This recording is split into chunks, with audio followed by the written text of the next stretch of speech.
At the outset, I express my gratitude to Professor Marcus, who had given me an opportunity to come and address you. I dedicate this lecture to my teacher, Professor Walter Murray Wonham, from whom I learned control systems almost 25, 30 years back when he visited our institute, IIT Kanpur. So he taught us discrete event systems and temporological specifications of control systems. My PhD is on logic. I worked on Markovian logic, constructive mathematical logic, so in which we developed a theory for signal and image processing, including logical control. The crime prediction support system, a state-of-the-art artificial intelligence-based crime prediction. Generally, police officer, I was also a police officer a long number of years back. Once the offense is committed, some crime has been committed, then people go there and apprehend people, put them in jail. There are a lot of legal proceedings, whatnot and whatnot. The present day situation, some of my colleagues who are in the apex of the Indian government, and in addition to the US, some of the companies, they thought, why not we go in for kind of prevention? Prevention is better than cure. So prevent crime. So is it possible to have a kind of a strategic, a model by which we can predict what's going to happen after 1 week, after 10 days, after 1 month or so that the security personnel can be moved to that particular place to prevent the crime. So the crime zones become crime-free zones. That is our intention. So with that idea in mind, we have been working for the past 2 years on this particular project. Since this is a Center for Ethics, I would like to spend some time, 1 or 2 minutes on this. My subjective interpretation. Ethics, this is a spatio-temporal attribute to human behavior. Ethics is related to body, mind, and intellect. We call it as a BMI.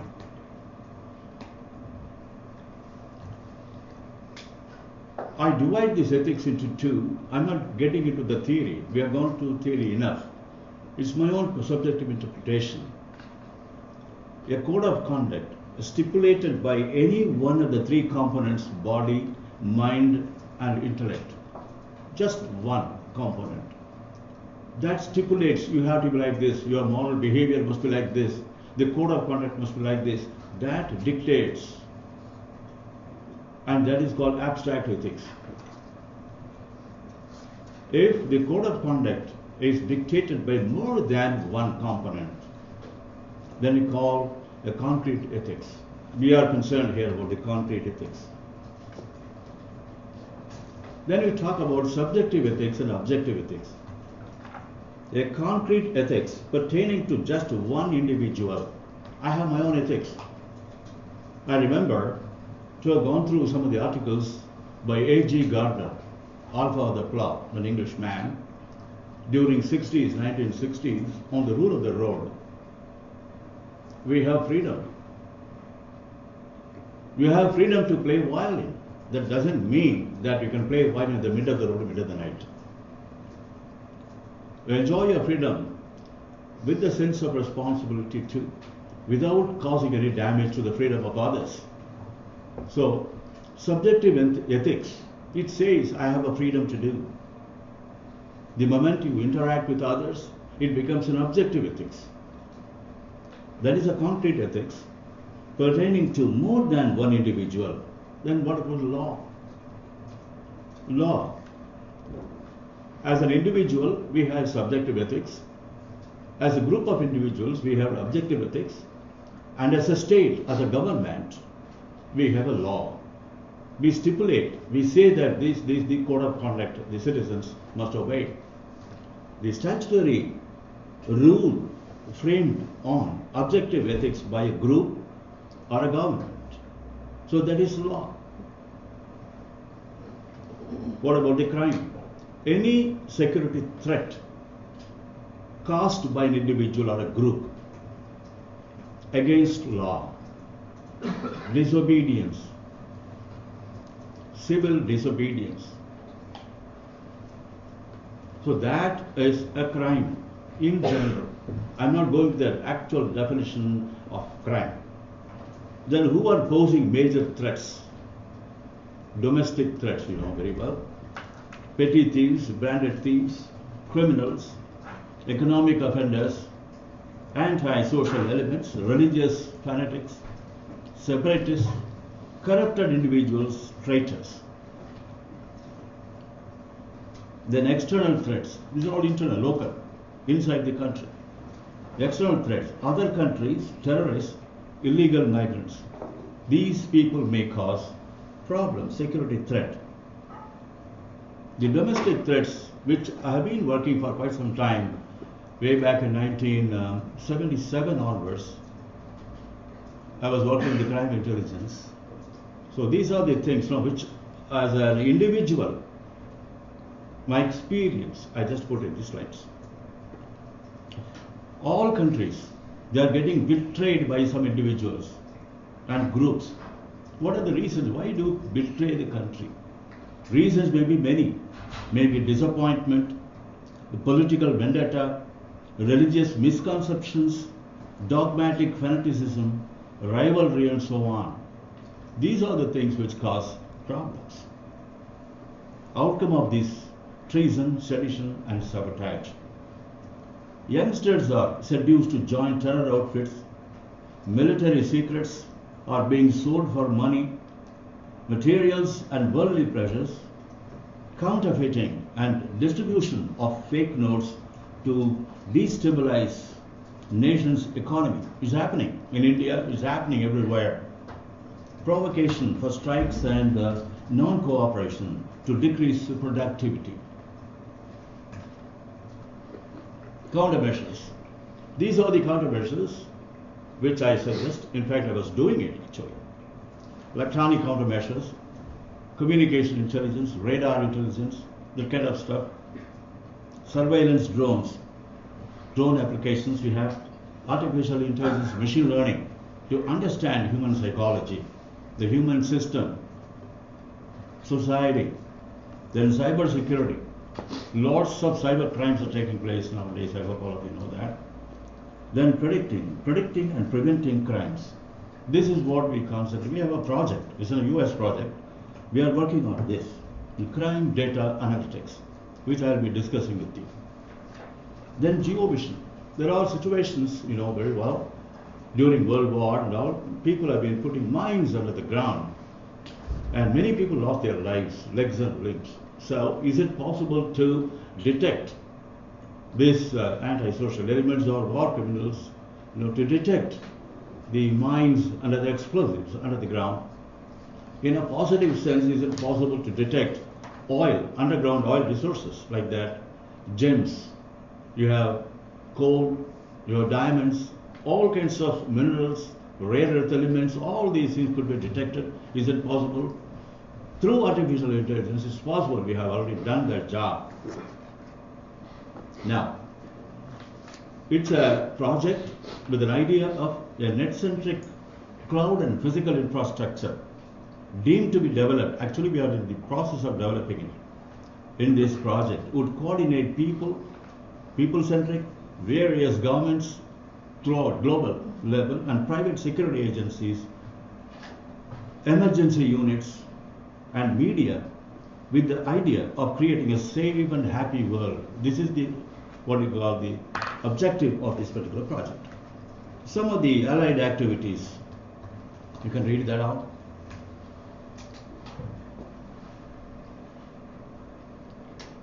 These are the certain activities which we are interested in. Actually, we have been doing and promoting internationally.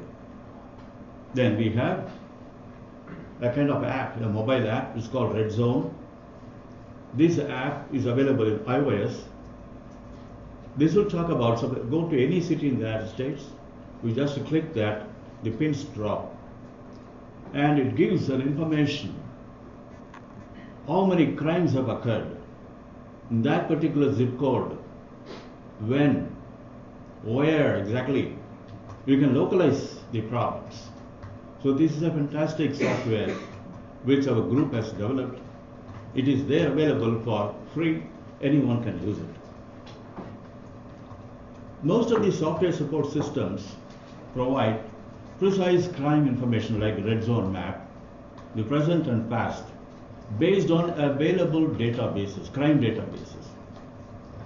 The question that bothered me was whether it is possible to predict the occurrence of a particular type of crime just now, or just in future, or within a week, within a month or so. Is it possible? Based on crime statistics, database is very important. It should be a genuine database, not a cooked up database. And other influencing factors, they are called collateral information.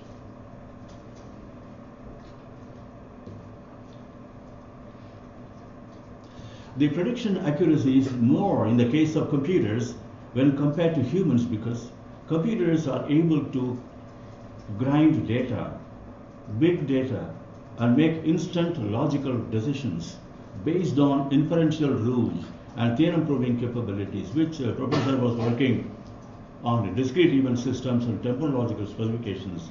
That was the root, using which I have developed this kind of a project. This is what's called machine learning. I'm not going to the topics machine learning. It's a huge topic. We call this as machine perception of future events. Is this a fiction or a reality? I refer to a particular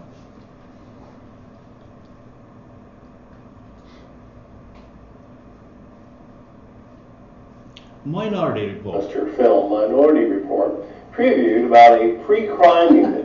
In other words, police try to predict who would commit crimes and then arrest them before they commit the crimes. That film premiered in 2002. It was a tremendous blockbuster. A lot of people saw it, but during that time, folks were saying, sci-fi stuff, this stuff will really come true in the future. All the things that we saw in that movie. And I tell people, go back and watch that movie, because what we're seeing today, we're seeing that movie played out. Here's the plot. The year is 2054. The place is Washington, D.C., working in the city in which there has been no murder committed in 6 years, due in large part to his efforts combining widespread surveillance with behavior prediction technologies. John Anderton, who's played by actor Tom Cruise, is chief of the Department of Pre-Crime in Washington, D.C. He uses precognitive technology to capture would-be criminals before they can do any damage. In other words, before they commit crimes. Unfortunately, John Anderton gets caught up into the system where he is accused of a pre-crime, and he is tracked and tries to escape. As I said, seemingly, most of the technology people saw in this film they thought would never occur. Well, a mere 10 years later, almost everything that we saw in that film 10 years ago is now fact. Let's now contrast fiction with the reality check. Fiction. In Minority Report, police use holographic data screens, citywide surveillance cameras, dimensional maps, and database feeds to monitor the movements of its citizens. Reality check. Microsoft, in partnership with New York City, has developed a crime-fighting system that will allow police to quickly collate and visualize vast amounts of data from cameras, license plate readers, 911 calls, police databases, and other sources. It will then display the information in real time, both visually and chronologically, allowing investigators to centralize information about crimes as they happen or are reported. Fiction. No matter where people go in the world of Minority Report, one's biometric data precedes them, allowing corporations to tap into their government profile and target them for advertising based on their highly individual characteristics. Reality check. Google is presently working on context-based advertising that will use environmental sensors in your cell phone, laptop, and so on to deliver targeted ads tailored to fit with what you're seeing and hearing in the real world. However, long before Google set their sights on context advertising, facial and iris recognition machines were being employed supposedly to detect criminals streamline security checkpoint processes, and facilitate everyday activities. In fact, by 2014, the FBI plans to launch a nationwide database of iris scans for use by law enforcement agencies in their effort to track criminals. Not only Microsoft and Google, they are working on this. Pentagram also is working.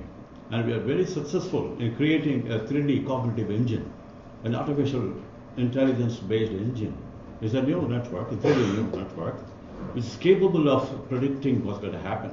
Based on the statistics, I'm going to talk about that, based on the statistics, crime statistics, and your collateral information, media intelligence. Like that, we collect the intelligence from various sources and do the job, and the machine, a thinking machine, does the job. I call this a thinking machine way back in 1990. Well, the Dubai police, they have the Space Imaging Middle East, AI-based crime prediction software. I know about that, but I don't know the intricacies of that. The inner working of that particular software, I don't know, but I came to know that because of my connections there. Some of the people who are in the security, have been discussing, and they are working on this. The system uses those patterns to determine where crime may be likely to occur, so that we inform the police force where to best deploy officers and other resources. So this is what their objective was. Dr. Spandan Kar is from IIT Kharagpur.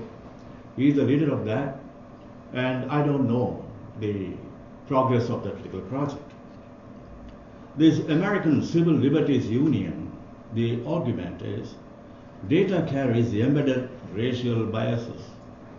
Data is used to further concentrate enforcement activities in communities that are already over-policed rather than to meet human needs. This is what they said. The crime prediction support system, what we deem to develop, almost 25% of the project is over. We use novel machine learning techniques based on the paradigm what we have developed. In fact, I showed to Professor, I gave my book also to him. He knows about what we are doing. It's called symbolic computing, signals and image processing. That paradigm, logico-mathematical paradigm in which the artificial intelligence, machine learning algorithms have been developed, these algorithms work on genuine crime databases without causing any damage to the dignity of any ethnic society. This is very important because ethics have to be taken into account. Applied ethics. All of you know the meaning of applied ethics, military ethics, and whatnot and whatnot. Even in police department, we have some ethics we have to follow. The objectives: to develop a state-of-the-art crime analytics and prediction support system that involves a plethora of software components and IoT, Internet of Things. To customize the product for the benefit of individuals, security agencies, real estate businessmen, media, various research and service organizations. The architecture of the CPSS is like this. There will be a kernel. You will have various plugin modules you have here. The first module is Safe Travel Support System. A person who is a motorist is going actually the highway. We don't know what's going to happen there in the particular. So if he knows the crime status of various zones, zip codes, he will be able to change his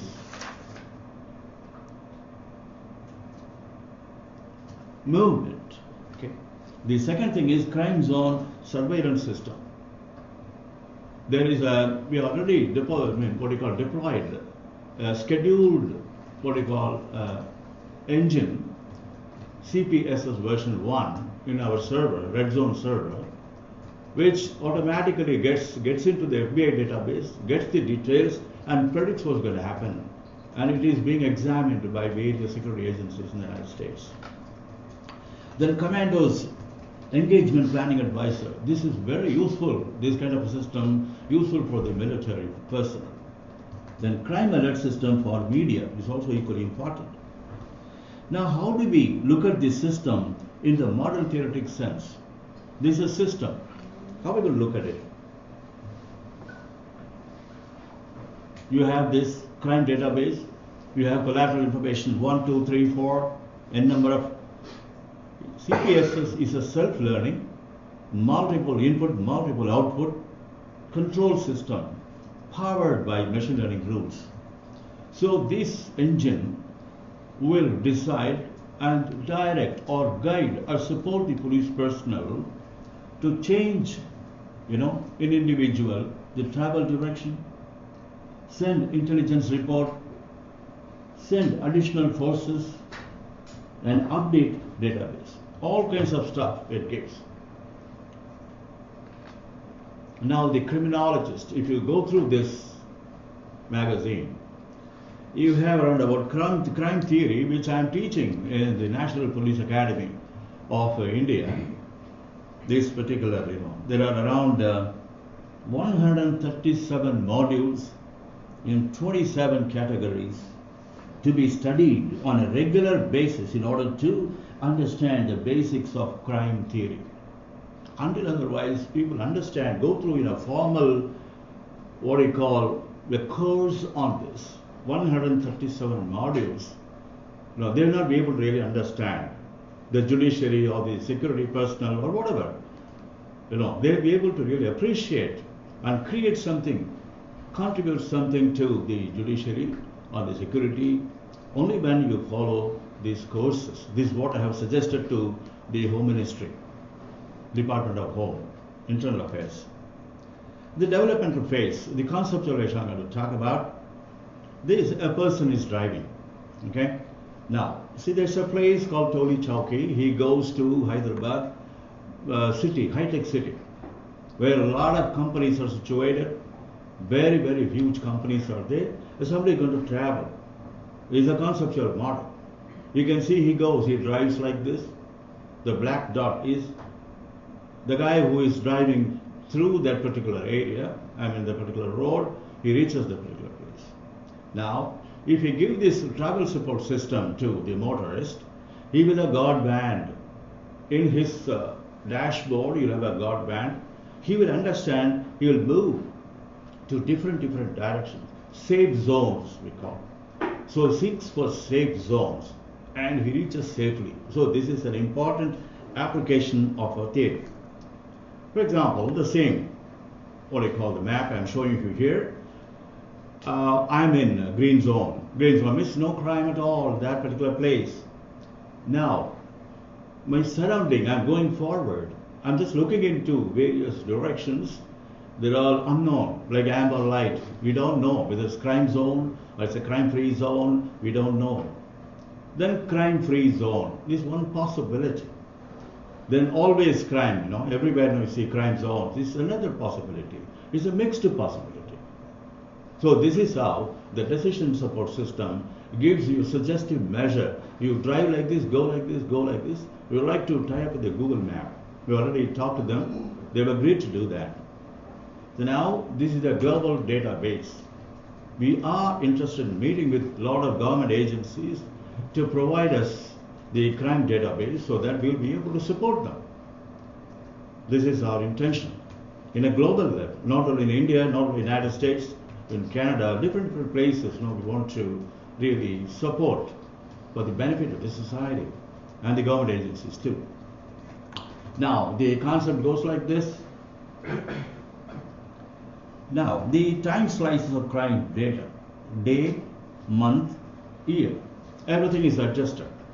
The database is adjusted accordingly. Every time you choose a particular database is reformatted accordingly. So you have the first, let's say, a month, this month data, database is there. The previous month data, now we are in October, what about September, what about August, like that you can have. So you have a stack of data.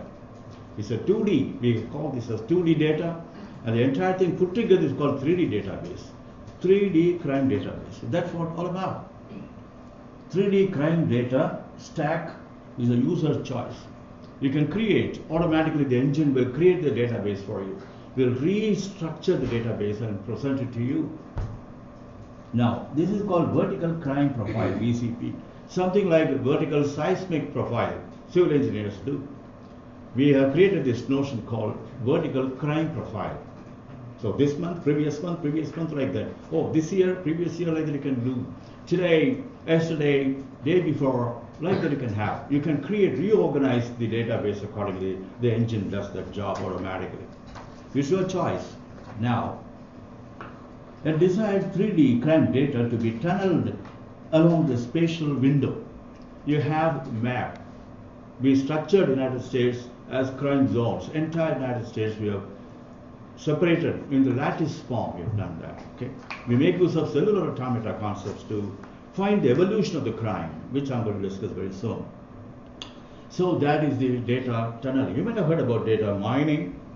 So we have created a story. It's called data tunneling. So 3D data tunneling. So what it does, the engine, that tunneling engine, it does the job, takes out the particular, what you call the subset of that, and it shows and gives that to the input, as an input to the engine. Now if you have collateral information, that is also fed. Now the engine works and gives the output. And these are the outputs. So this is the approximately what you call the world crime data stack, and data tunneling is a hypothetical model. Though it was hypothetical model, now it's working. The only thing is we need a database. That's it. Well, definition of a crime. Now I'm coming to the point. An activity that causes mental, intellectual, psychological, physical harm to self, suicidal, is also a crime. Self or other individual or a group of individuals or societies is called crime.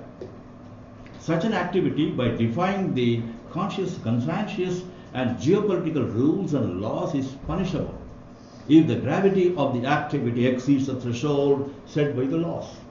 Where the lawmakers, the criminal, what you call study people, the professors and other scientists who are working on that, they have to understand the threshold. It's not a fixed threshold, it may be a dynamic threshold. Because the crime is again, is a spatial temporal entity, varies from place to place, time to time. Causes of crime: poverty, parental neglect, low self-esteem, alcohol and drug abuse. Some people are at greater risk of becoming offenders because of circumstances into which they are born. Where you are born, that also decides your behavior. To a certain extent, the genetic makeup of people contribute to intolerance and violent thought processes which lead to criminal activities. We have been doing, I produced around 75 PhDs as on date. One person, he did a criminal, the crime and the genetics like that. He had done some work on that. PhD report is there with me if you want, I can share with you. We have found out from some of the, the scientists who are in Finland, we understood that the monoamine oxidase A, it's a gene. We call it as a rogue gene. This rogue gene is available in every human being. The moment it expresses itself, then we start thinking violently, act violently. It's a system, autonomic system. There is a stimulus and you have an output. You offend, you do something, activity. So the characteristic eigenvectors and eigenfunctions, the eigenvalues of the system, every individual, is decided by monoamine oxidase A gene. So what are the prima facie, what are the different factors which cause quick expression of these genes? We say the fundamental thing what we talk about is food. Food is very important. The place where you live, the parental, whatever support you get, your monetary, your economic status, your employability. Many people are not employable. So they become, it's a kind of, some people say, do this, don't do that. No, you get motivated by that. All kinds of things. There are the causal factors. But if you are able to control the monoamine oxidase A gene, it's not expressible, then you are not going to think violently. It's been proven beyond doubt. It's been tested. Even the genetic test was carried out on various criminals, and people have found in Finland that this gene expresses. Well, intolerance, the root cause of crime. At present, human beings suffer from tolerance deficiency syndrome. We talked about, immunodeficiency syndrome. Now we have developed this concept, tolerance deficiency syndrome. Many people have this problem, almost every one of us. TDS of an individual may be due to his or her genetic makeup, and it is called latent, inherent, born with you, tolerance deficiency syndrome, LTDS. Or it may be an acquired one called acquired tolerance deficiency syndrome, ATDS. Remember, LTDS is gene-based, ATDS is neighborhood-based. Tell me who your friend is. I'll tell who you are. Kennedy, was talking, everybody knows that. So the neighborhood causes a lot of problems in one. Now, crime is a subjective spatio-temporal activity, I told you. The one which is treated as crime. Morning I was talking to Professor Bonham about that. He was talking. Sometimes you say this is crime, but in another country, another space, or another geographical position, that's not treated as a crime. So it depends on society, it depends on even time changes, even astrophysical causal factors are there. In India, astrology is, people are famous. They are able to predict using astrology. The astrology is related, not only related to human beings, but related to space, related to the place also. People are able to really do a good job on that. Yet another student of mine, he is working on that. Crime and astrology, he is working on that. Well, crime report is usually present in a tabular form. The entities of the table would be categorized under place. Number 2, type of crime. Number 3, number of crimes committed over a finite period of time. The crime statistics is computed using common tools of analysis or programming. You have TensorFlow. Google has brought out TensorFlow. You can make use of all these things, but we are not doing that. We have created our own technology, mathematics. Based on that only we have created this. So we can definitely go ahead with this. This is called prediction of crime based on statistics. The prediction process is governed by canonical rules of probability and detection estimation theory. This course I taught in IIT Kanpur, probability theory and detection estimation theory, which is very, very important to decide or predict what's going to happen next. Let us consider some crimes: murder, terrorist attack, and racist attack, incidental robbery, planned robbery, alcoholics attack, rape, political unrest, civil unrest, teasing, lots of such things. 10 such crimes we have created. We have created and given to our partners in the United States. Intent was given to the Federal Bureau of Investigation. They created 16 types of crimes. So we are following FBI specifications. 16 types of crimes. We are working on that. So each crime type is a 7-tuple. I have clearly given crime ID, crime type, the GPS coordinates, your time, date, month, year, then the predator ID, the criminal, okay? The prey ID, individual or group, and the status, how long the case is going on in the court, how long the FIR has been filed in the police station, what's the progress about that. So the status will be given there. This is each and every crime is treated as a 7-tuple. Next is each crime type is treated as a state. It's like a finite state machine. State with the state variable psi. The linear array of 10 state variables corresponding to the 10 crime types is called crime vector. So we call this as a crime vector. So we are going to get into a different a domain. Maybe a little difficult to follow because of the mathematics involved in that. I'll be skipping over most of the time. I'll be just explaining plain English. You have psi 1 to psi 10.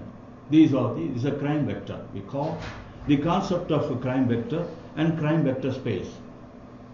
Signal is a subspace of a Hilbert space, and a system is a bounded linear operator connecting one Hilbert space to other Hilbert space. We say that. I taught my students that. So crime space also we created like this. Crime vector and crime vector space. I'm skipping this.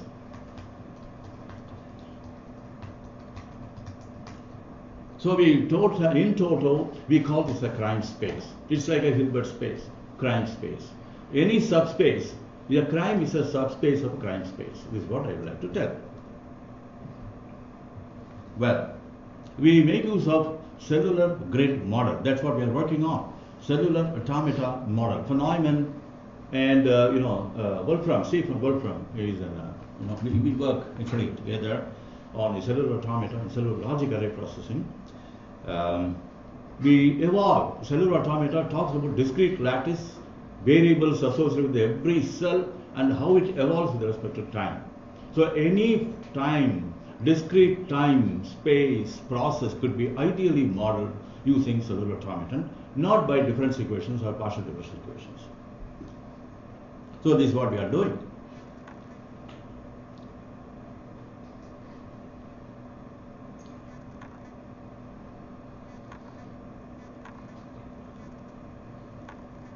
So this is AI-based, self-learning, reproductive, self-organizing neural network. We call this as a cybernetic brain. It has got a characteristic. We have created this engine. This is a 2D engine we have created. We are creating now 3D engine, which I'm going to talk to you. Deep learning 3D engine. This is enjoying three properties. The property of genetic algorithm, self-reproduction capability, the property of a cellular automaton, self-organizing property, and intuitive algorithms. So three types of properties it is able to show. And the neural network talk about self-learning. Everybody knows about neural, I don't have to spend time on that. So it's basically a neural network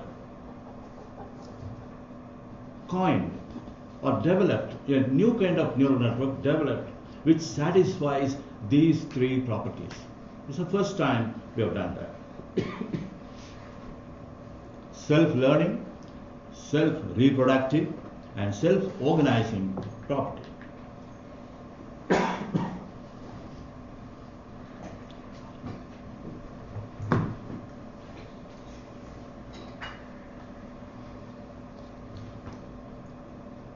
Can you wrap up in a few minutes? Yep. Thank you. So the deep space and the deep learning algorithms have been developed, and we have created a 3D engine for this. This is the 3D engine. It's called cognitive engine. We make use of linear estimators, nonlinear estimators,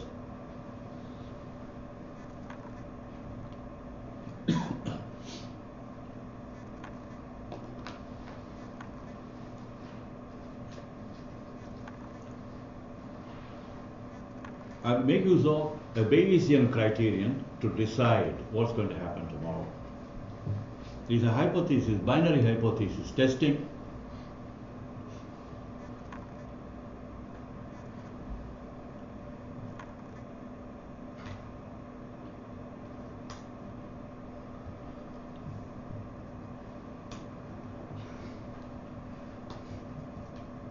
Is a likelihood ratio test. If passes the threshold, it is a crime, or it's not a crime, like that we do.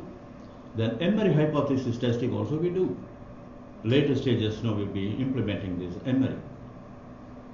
So, to summarize, the CPSS to be developed for the red zone applications would have a deep learning cognitive system that employs Bayesian detector estimator for predicting the occurrence of a crime or a finite set of crimes at a place and at a particular instant or duration of time. This amounts to saying that we should be able to see or predict near future events. Now, this is the concept of today's tomorrow. You see tomorrow, see the crime, tomorrow's crime today. The basic philosophy is very important. Philosophy, I would suggest the students to make a note of it actually. Anything you want to do in artificial intelligence, it is not a universal phenomenon. You have to model a particular process. This particular process, crime dynamics, we have modeled as a physics of what I call crime dynamics. You can see the second paragraph. The prediction algorithm makes use of all the 8 values. You have a series of data. First week, second week, third week, how many crimes have been committed in a particular place. We take, for example, shooting. In Chicago, we investigated Chicago like anything. First week, second week, third week, 52 weeks in a year. We take the sequence, then that is called a discrete time signal. Okay? So we are going to detect. How we are going to predict actually first 8 sample points you need. The 9th one will be able to predict. How are you going to predict? The crime dynamics is happening this way. It's a physics-like model. The prediction algorithm makes use of 8 values and predicts the 9th value by treating the 8 values as the velocities of an autonomous vehicle, okay, running with the help of a pseudo-random accelerator. You have a car, you just drive the car, you know the velocity, you accelerate. The velocity is due to acceleration. That is how we do. So the crime acceleration and crime velocity is same. The pseudo-random accelerator, so that its velocities are pseudo-random in their what we call magnitudes. This is what we have done. For example, the basic formula, 9th predicted velocity is equal to 9th estimated velocity minus estimated acceleration. 8th estimated acceleration. This is a philosophy. This is a formula we have identified. It works. This is called law of octet. It works very precisely. It is our IP, intellectual property. Real-time use case of Chicago shooting in 2016. Week-wise crime velocity sequence XFN pertaining to the real-time, the Chicago shooting in 2016. We refer to, we got an access to the FBI database. We got this. And XFN, that's the sequence, velocity sequence, means number of shootings that occurred in a particular zip code. The first week, second week, third week, like that, 52 weeks. Now, the physics of crime dynamics, the real-time case is the predicted velocity. Using this, using our prediction algorithm, only one point only I'm giving you. Other things, when it's a large in number, it's not a 1 or 2 hours lecture, it's a kind of a semester course, okay? So we predicted it, and we got this result, the actual data and the predicted data. So we tested n number of times in n number of zip codes, cities of the United States. We got a prediction accuracy of 98.2%. This is a dashboard of a unit. The trend, crime trend, that also we're going to give. Now, the question is, all right, you have created a software, you have created a system, what's going to happen? Now, I'm applying this. Now, you can see the red zone, slowly the arrow comes down, it becomes a green zone. Using our software and our intellectual, product we have created, if people make use of illegal people and crime, security people, they make use of it, really they make use of it. If they're able to get the green zone, then it is a success. Changes occur. Red zone has become green zone, success. Otherwise, if they're not using properly, it will remain same. Crime zone will remain as a crime zone. That's it. The concluding remarks. Success of this project mainly depends on the genuineness of the available crime data. We shall achieve it. Sure. May all humans be happy. May kings rule the earth righteously. May all species of the world be happy at all times. May all worlds be flooded with peace. This is the objective of crime prediction support system. Om Swasti Prajabhya Paripalayantam Nyayena Margena Mahim Mahisha Go Brahmanebhya Shubhamast Nityam Loka Samasta Sukhino Bhavantu. If the ruler rules the country righteously, the entire people, the citizens will be very happy. That's the ultimate thing. Thanks for patient listening. Time for discussion, please.